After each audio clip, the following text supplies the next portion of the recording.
two pieces. The first one's a letter from TIAA CREP Financial Services dated September 4th, 2013, again with your name and address on the top.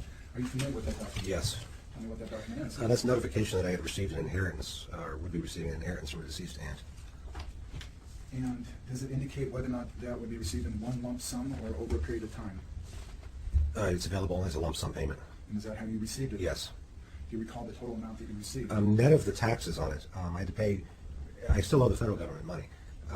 But the state, they take it was about $570,000. The state needed $20,000 right away.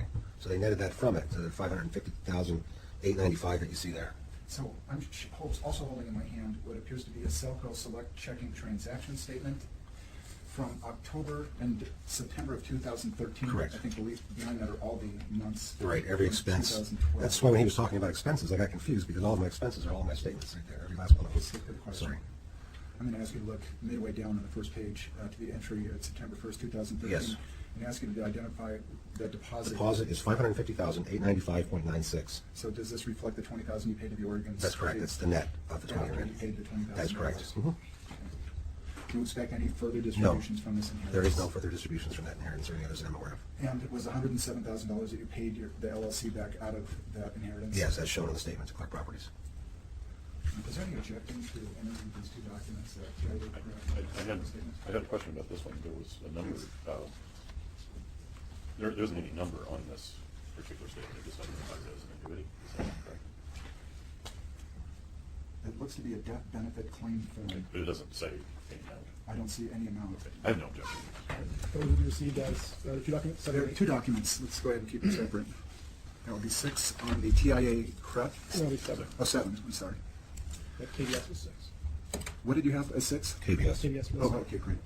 Sorry.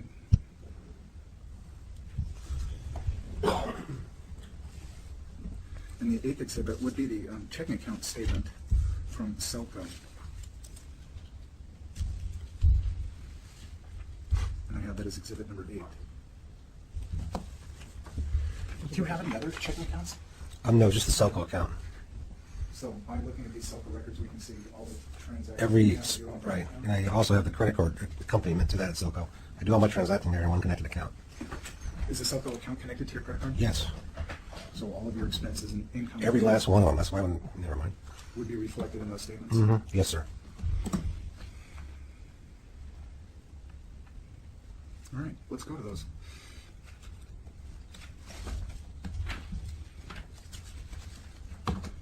I'm going to push you with what's called the Schedule 1 statement from the Uniform Support Affidavit. There's no signature on the back of this, but can you testify as to who filled this document out? I filled that out at the very beginning of the processes, or at some point in time. I'm not sure when I did, but I did fill that out as my handwriting. And my question is, did those reflect your true and accurate expenses? At that time, they were close Let's estimates. go ahead and go right through them. Okay. So mortgage, you have a mortgage No. on property? No. No mortgage. But you do pay property taxes? $350 a month roughly, which should correspond to that statement fairly closely. On the second page of your Schedule 1, you indicate that you have other Expenses. monthly expenses. Can you Yes. identify those for me? Cell phone bill, roughly $140 a month. Internet service, and you get a bundle of stuff for $125 a month. The gas and oil, a couple hundred a month. Life insurance, I have to pay $162 a month. Automobile insurance, $60 a month. Residence insurance, $50 a month. Food and household items on average, including the repairs and whatnot, $1,000. So what did you indicate for your total monthly expenses? Well, we keep going on. Oh, under medicine and pharmaceutical? Well, I put a subtotal there erroneously, so that is an erroneous entry of a subtotal. Okay, let's strike that then, strike the medicine and pharmaceutical. Yes. Do you have medicine and pharmaceutical expenses? Yes, but it's relatively small. I should probably put it in, it's like maybe 30 a month. So only 30 a Yeah, month, 30 or not 40 a month. 1730. That's correct. That's a subtotal in here. So the subtotal you have here, can you tell me that amount? That's 1737, and it reflects the sum of the above items. It was placed in the wrong block. So you wish to add the $30 for medical Instead, expenses? there, it's probably more like 40 a month. So your testimony is that you spent $1,747. No, in medical, I spend maybe 40 a month. I added the 42 to that subtotal. Right. So I spend between medical and all the other expenses about 1800. 1777. And then there's these payments. And, More spousal support payments. right, and I think, I'm not sure on this version if I had, I did, it's on the other side, these average legal bills. I put that on the next page. Okay. So, How much? so the total ended up being $7,200. But your monthly personal needs are reflected in the $1,700 Right, figure. basically the $1,800, $2,000 number, yeah. How many have those changed over the last few years? Let's take a break. I was actually going to break pretty soon anyway, but it looks like Ms. Clark needs to take a break. Why don't we just come back at 1:30? Great. Excellent. We'll just, and so you want to come back and then break again. All right, we'll recess until then. Back on the record with Andrew Glenn Clark and Amy Marie Clark, 150602980. Mr. Clark, if you'll take the stand. Still under oath on this morning.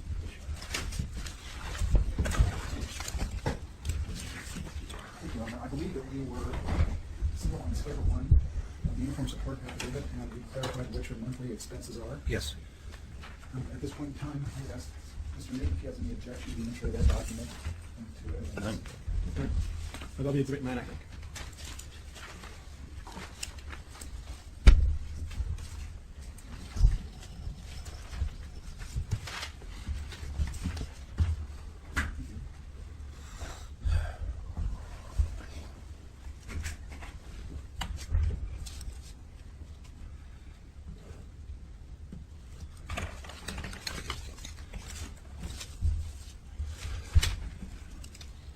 So, Mr. Clark, let me just ask you a few summary questions and we'll move on here. Thank you.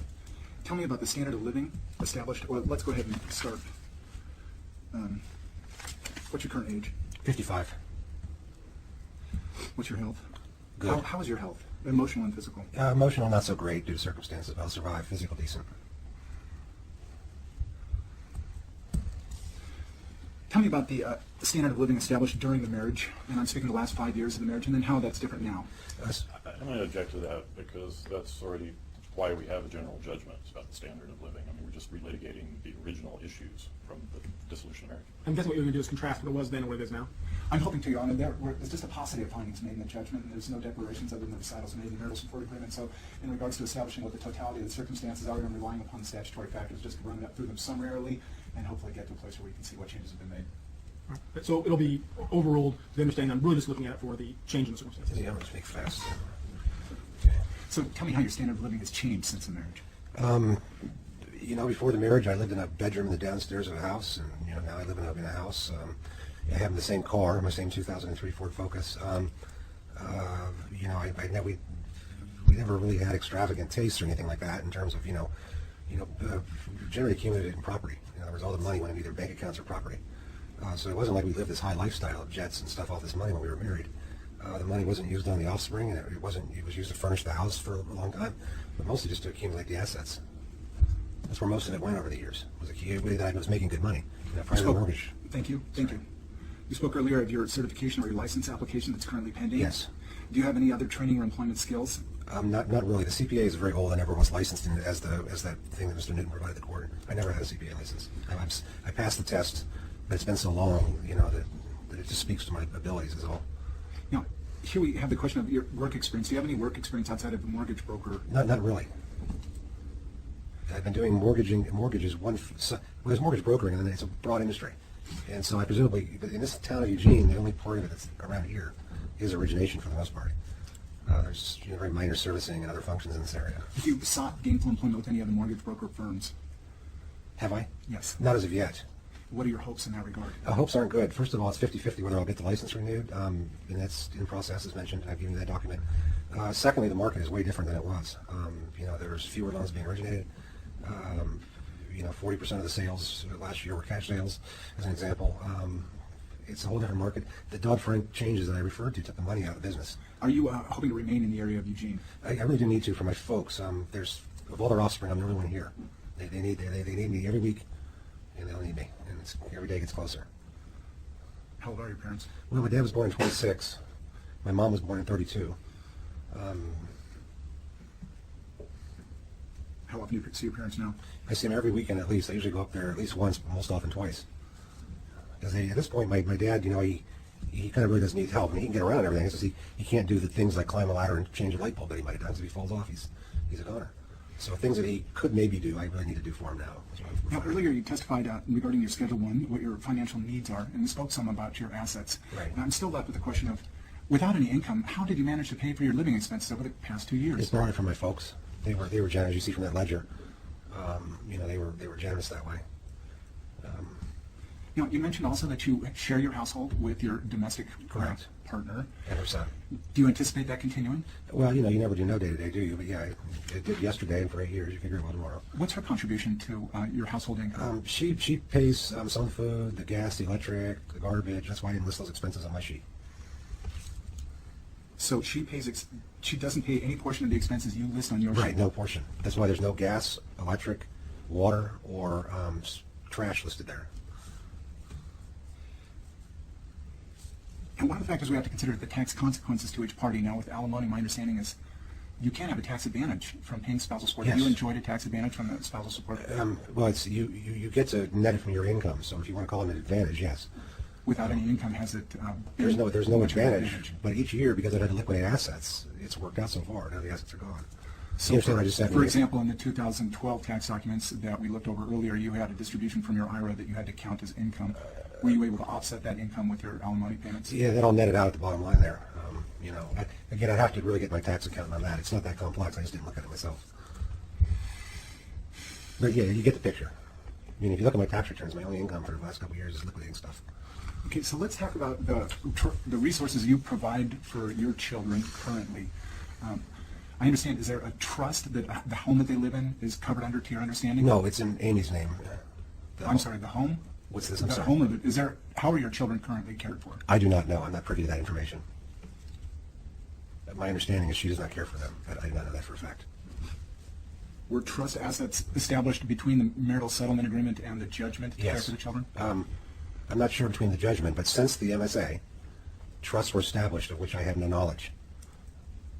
I just know that they were established. Prior to the entry of the judgment. Maybe after the entry of the judgment back in 2006. But currently they live in a home. Do you know how they acquired that home? Again, I don't want to speculate. That you can ask. I think I know, but I bet I know. But I feel that without the documents sitting right in front of me, it's not right. Now, in your motion, you haven't asked to terminate spousal support. You've asked to reduce it from $5,500 to $800. Can you explain your logic and reasoning there? Well, you know, I don't know. I really can't. I really can't explain it. The 5,500, you know, for any mortal, any one of us human beings who looks at this, you know, any of us, Let that's me a be lot more of cash. specific with my question. Why do you believe that Ms. Clark deserves an ongoing indefinite spousal support award of $800? Well, we'll deal with it day to day, but I look at what I can do, and and you want to do whatever you can do. I mean, you guys don't get this. We were married for 20 freaking years. Things go the other way. It doesn't mean you don't owe them something in some way, but then when they get these attorneys, it's taken and bleeding you dry year after year. You look at a quarter of the money with some attorneys, and it's just unacceptable. I can't deal with it. It's such a huge amount of money. You know, and I look and I go, what's everybody else getting? I mean, you look and you go, this is the highest spousal support I think I've ever seen. Doctors don't pay this, especially when you're not earning a penny. You know, one question that I forgot to ask you earlier in regards to your inheritance is how you plan to manage that money to maximize the interest you receive from that. That's a good question. First thing I have to do is pay the taxes on it, which are significant. Dee Dee's getting back with me on that any time now. So there'll be at least $80,000 of taxes paid out from what she's telling me, potentially more. Objection, strike for hearsay. Portion of the hearsay will be. Yeah, there is a tax consequence. We just don't know what it is. After the tax consequence is resolved, do you have plans on managing that No, money? no. in At this order point, I'm trying to just retain it. There's not much of a differential between what you get off of having it in a savings account versus, say, a CD, and then you lose liquidity. I mean, you could try putting it in the stock market. That's the crapshoot. And so the rates are so low on the money. You're looking at 0.5% on savings. You're looking at under 1% typically on CDs, and then you pay taxes on the interest. So it's a funny equation is all. So the answer to your question is no. At this point, I don't. Do you believe it's within your capacity to manage that money to generate a 10% revenue on an annual basis? No, and if I could do that, I'd go into the financial business and make a fortune. What do you think is a realistic estimation of your return? Well, as you know, risk and reward are related. And I shouldn't say that. I'll probably get objected to that one. But risk and reward tend to be related. I mean, if you're looking for a 10% return, you're taking some pretty big risks. So what would your range of estimation If it's risk-free, the most you can make off of it is 1% right now. If it's risk-free. So if you want to start introducing risk, then you can go all the way up to investing in bitcoins if you want. The answer to my question then Is would be no. No, but it's in a savings account, which is adequate. I mean, it's something. So I think what Mr. Hopper was asking was, do you have some kind of an amount in mind when you say 1% with no risk? Do you mean like 1% of the total? Yeah. In other words, if there's $300,000 left after taxes, and they're giving me $3,000 a year for interest on it, That's interest income that you anticipate. Right. So at least 1% is your answer? Again, right now it's not yielding 1%, so it's speculative for me to say what anything else would yield. I put it into a CD, then I have to liquidate the CD for some need, like these always come up, it seems, and then you take an early withdrawal fee, and you don't get your 1%, you get 0.004%. You understand we're dealing with some small differences in terms of $5,500 a month. You see what I'm saying? I mean, whether I have it at 0.5% now or 5/8 and it goes to 1 1 1/8, it doesn't change the overall equation much. So I can't guarantee a return on the money. I can't. Even the credit union doesn't really guarantee much on it. Well, I appreciate your forthrightness. I'm sorry to drag that on, but it's just you can't predict it. Well, I'm not squandering the money. I don't squander. You'll notice that all along I try to put away little nuts. And here it is, they're hammering me. I'm still putting little bits away in the I have 401k. a question pending. Yes, sir. I'm sorry. With that, I'm done with this witness, Your Honor, and he's available for cross-examination. All right, Mr. Clark, do you need a quick break? No, absolutely not. Thank you, Your Honor.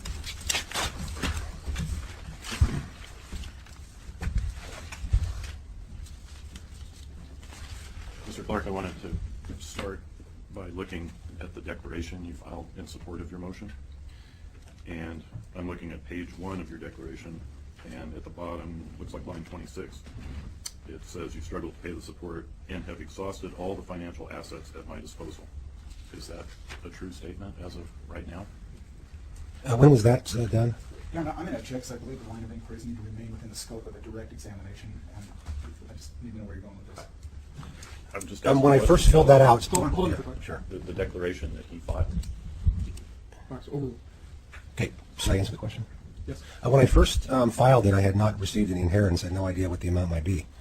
So when that was filed, that was a materially truthful statement, other than my house, which it's the only material asset left that could be liquidated. But that, considering she has 2 houses, doesn't seem quite right. Okay. But as of the date that was done, that was a correct statement. The situation, as you know, has changed The situation has changed. since then, as we went through in detail this morning. Right. And you have substantially more assets than at the time you executed this declaration. That is correct. And even then, as you say, you did have a house worth, by your estimate, $345,000. Something like that. With no encumbrance. Right.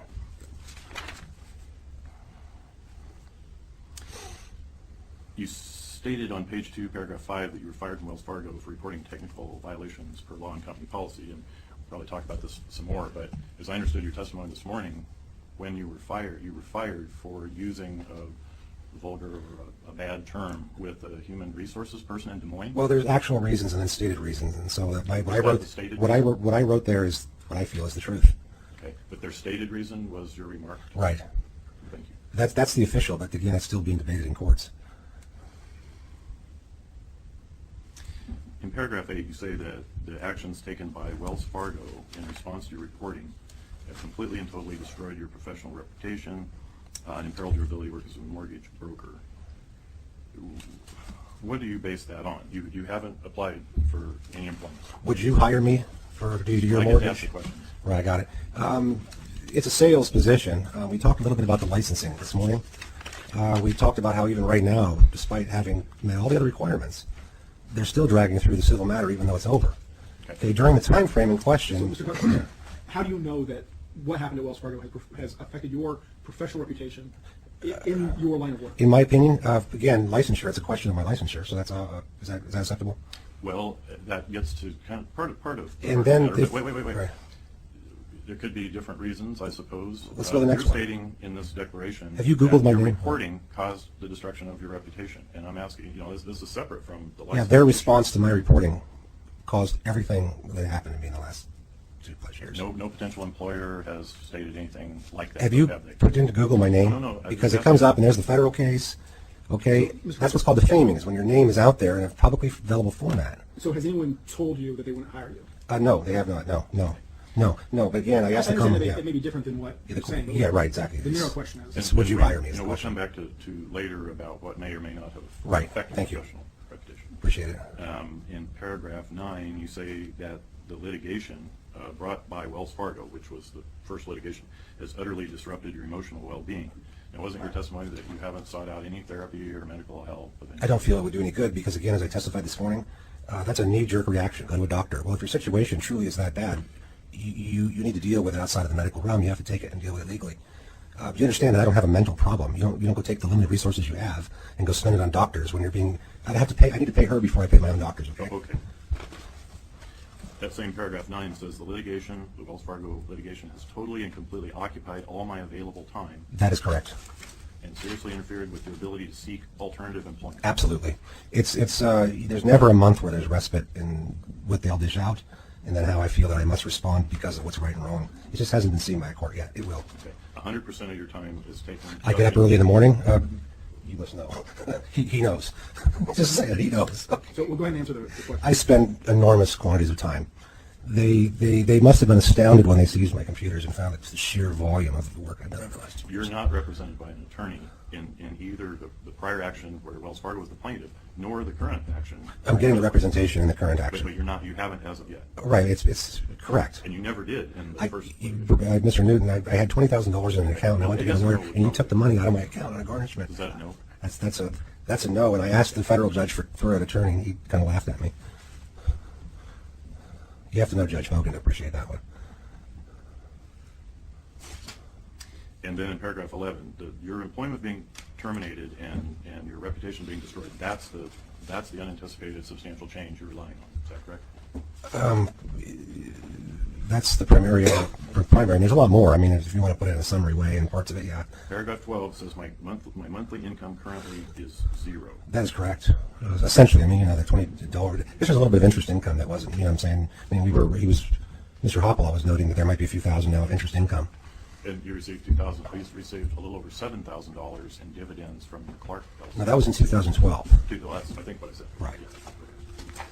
All right. And that's the basis of this 800 part of it, is that there is some money out there. I'm sure. What I want to inquire of you right now is about what assets you had coming out of the dissolution of marriage. Okay. And so just tell us, just a brief, just name. What I left with was the Sears Road property. One of them, there was 2 property parcels, two separately encumberable, saleable tax parcels. You got the larger one. Larger one with the home. And then I had the 401k that I had ended up liquidating last year. Employer stock option plan. Yeah, but you remember what happened to Fannie Mae? It imploded, so it became I worthless. believe you testified before that it had negligible value. It's 0 now. It imploded. Once the government took it over, one fine day, implosion. 100,000 to 0 overnight. And any other assets that you had at the time? No, not even household effects, as you remember from the long lists. And you ultimately sold the Sears Road property. That is correct. And you sold it for $699,000? Excellent price. A little more than you thought? I thought I'd get more. Actually, it turned out, as you know, that when she sold the other parcel, that was what I figured the thing's worth right there. It's And because then- of the other tax lot. Then that was gross. So were there taxes? Oh, and cost the of other sale? fees, I think I've given you complete documentation on the Yeah, cost of just it. like some kind of ballpark figure. Yeah, basically I ended up with about $400,000 out of the deal. You wound up with- I ended up with $400,000 in my pocket out of the deal. I invested it with a guy named, he'll come back to me. He's going to jail for fraud, as it turns out. Scott McKee, that's it, James Scott McKee. Well, once I started sensing improper and irregularities in what he was doing with my money, he didn't lose hardly any of my money, but I pulled it all out because early on I sensed there was irregularities in his operation. I tend to sense irregularities in operations Is early there? on. You do, don't you? You tend to sense it, and that's what happened at Wells Fargo, where you guys had this problem I have to report to you guys. And it's real because I'm real smart, I know what I'm doing, I know my business. And it's you like, feel really compelled to act out on your perception about it. well, it's sequential, meaning at that time you don't do much of anything, but once they start sticking their attorneys on you, and each day everybody ups the ante, and there you are, It's a strange game that these civil attorneys So play. those were- No offense meant, of course. Those are the assets, your assets at the time of the dissolution of marriage. That's correct. And you were employed. And it was stated in the marital settlement agreement that your current income was $180,000. Roughly, yes. Okay. You had, in fact, made a lot more than that a couple of years. There was a couple of years, yeah, so what we did was an averaging, I think. Yeah, right. And like 1 year you made $312,000. Oh, it was amazing. 1 year. It was great. Another year you made $273,000. That's correct. Those were a couple good years. But we used as you say, averaging a baseline was $180,000. Yeah, but the thing important as you know is it dropped off immediately due to the fact the market. I mean, it wasn't me, it wasn't Andy. It was in the news everywhere. Everybody kind of knows it, I think. Referring to the To recession. the collapse of the housing market. But what most of the general public doesn't really comprehend is what the specific you think Dodd-Frank, you think of a big federal law. When you're a mortgage loan officer, it's on your good faith a little form, and it affects how you do your numbers. It affects the actual dollars and cents. Now, It's very specific. In my trial memo, I quoted, basically I quoted your federal court filing. And sometimes those are emotional. You have to look at what they put into court against me and see that I just responded in their own ridiculous kind against them. Well, They're civil let me, attorneys, let me- corporations. Let me It's- correct you go there. I'm referring now to the allegations of your complaint Ah. that was filed in September. Yes, go ahead. Thank you. Okay. And in that district court complaint,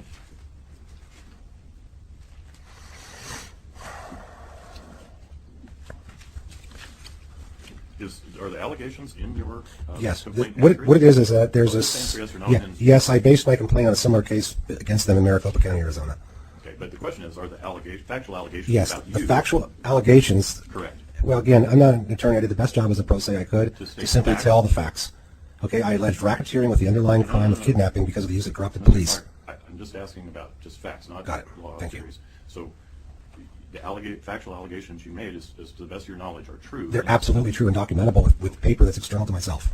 That I don't pull off a conspiracy.com that's derived from being working there and collecting it, Okay. giving it to the FBI. And- It's complex. All right. So you talk about having 30 years in the industry as a mortgage originator, 13 with Fannie Mae. Well, 13 is Fannie Mae, 17 or so is mortgage originator. Okay. And the last two were Wells Fargo Home Mortgage. Correct. And here's a sentence. Petitioner earned $200,000, mostly in commissions, in his last full year of employment at Wells Fargo Home Mortgage, consistent with his earnings over the prior 10 years. That's correct, but it was, as I mentioned to you, the last hearing a fluke because they had offered a special program that allowed us to do these refinances that required no work and we could make quick money. All that money was made in approximately 6 months of that year, and then they pulled the program. And that explains why the next year, 2011, by the middle of the year, I had made, like $40,000. It's because the program just wasn't there. It was a one-time opportunity. The number was a little higher, but it was for less than half a year. It was only Right, I understand that. But what I'm saying is it wasn't anywhere near the $200,000. It's because of that program, and it was all done in a 6-month period. In fact, The program was taken away, and that once was- you yeah. once you started making your complaints about Wells Fargo to First the Manager and others, Right. Then didn't that take up some of your time? You weren't- No, not really. What happened was they put my loans in for special underwriting, so they would have a much higher decline rate. What they're trying to do is starve you out of there. Because if you don't have commissions for a couple months, they just fire you. In Oregon, they don't need anything to fire you anyway, so it kind of is a mystery to me what they were up to, except for legal fees. Now, in terms of, just getting right to the point here, Thank you. in terms of your assets, and you explained what your assets were at the time of dissolution of marriage, you have current assets that you've described today, correct? And those include 25% of Clark LLC. That's not an asset that I recognize. I'm sorry. understand that You you don't. don't If you can't access it, control it, sell it, spend it, take money from it, Well, let me ask it's you- an intangible asset. It's what's called an intellectual product. Okay. Let me ask you this. You testified that between 2008 and 2013, basically a 5-year period, that you borrowed about $107,000, and your parents didn't have to worry about that because if you didn't repay it, then it would just come out of your share. So isn't that you using money? No. That is not. No, because it was their discretion personally whether to lend it or not. It had nothing to do with the corporation. It's personal. And they take their money and put it into the corporate account and pay it if they want. In our request for discovery, we asked for any documents that would explain the status of your holdings. at We Clark gave that LLC. to you, Mr. Newton. Now, We what gave did you give me that we gave you a explains- notarized statement that was filed by my parents in the court. By my parents, my elderly parents. Not in these proceedings. Yes, it was, Mr. Newton. Back in August of 2012, I filed with the court an affidavit they went and had notarized stating that I have no control over that and that there's no cash value to it to me and that they don't have to lend to me. And it was very succinct and very clear. They don't want any part of this, and that's why my mother wants to undo this whole thing. Okay, that's what they're going to do. They're just not happy with how this is. They didn't intend for it to be used this way. I'm going to So it's not an asset. It's an intellectual product. mark it one. If you can sell it or loan against it, that's. So, Mr. Clark, Yes, sir. I understood your testimony from Mr. Hopla about the LLC. And so I know what your side's position is. Why don't you just go ahead and answer Mr. Newton's Okay. questions, and then Mr. Hopla will get a chance to follow up with you. Got and it. clarify. Thank you. I'm going to show you a letter dated February 24, 2012. Marked 101. It appears to be signed by your father. And I'll ask you to read paragraph 2. As described above, Andrew G. Clark now owns 25% of the Clark Properties LLC assets with no limitations. But that's not actually correct, as they followed up. That's taken out of context. That's why they went and did a special notarized memorandum to clarify this isn't theirs. Let me ask you They don't control it. It's just a share of a corporation. If you're a stockholder of a corporation, you can't sell the Mr. Reed corporation. can ask his next question. Sorry. I can't. It's just, In paragraph 3, the second sentence of paragraph 3. Yes. And it says, well, the first sentence says that you borrowed $60,000 from your share of Clark LLC, presumably for the purchase of property in Argentina.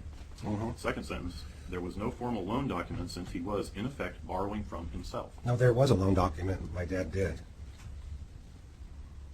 He has a loan document somewhere. You know, he's got a little bit of pre-Alzheimer's, as my mother would attest. Not just a little bit. He's not doing that great, to be honest with you, Bruce. But you've not produced any documents in this proceeding. He doesn't give them to me. It's not mine. I don't have them. I can't go to my dad and get them. I went to my dad and I got you those documents. You saw what he gave me. Okay, I made a very good faith effort to go to my dad and get papers. You need to look at his notarized statement saying this isn't what we set this LLC up for. I don't give this guy cash. He can't get cash from it. He can't sell it. He can't sell it. It's the land we live on in our house. I'm going to offer one-on-one. I have no objection, Your Honor. All right, one moment, there, resolution.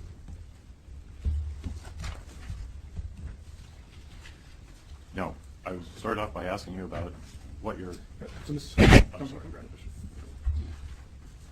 I'll get that from, what your assets were at the time of divorce and what your assets are today.